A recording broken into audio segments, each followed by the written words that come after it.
Hi, my name is Emily Webby, and I'm with Vanderbilt University's Institute for Software Integrated Systems.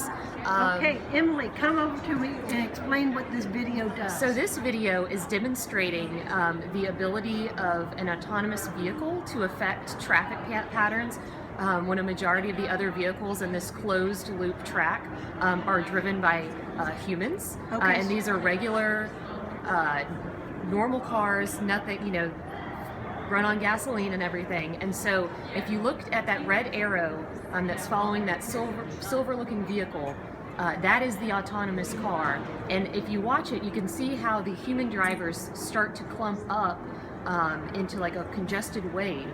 But the autonomous vehicle prevents them from congesting too much. And by doing this, this actually reduces the amount of fuel that is used. So if 5% of 5% of vehicles were replaced with an autonomous vehicle, we could reduce fuel consumption overall by 40%.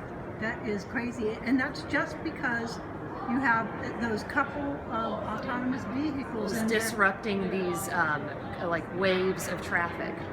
And keeping things from accumulating too much. To bunching up. Yes. Yes. All right. Thank you very much. Yes.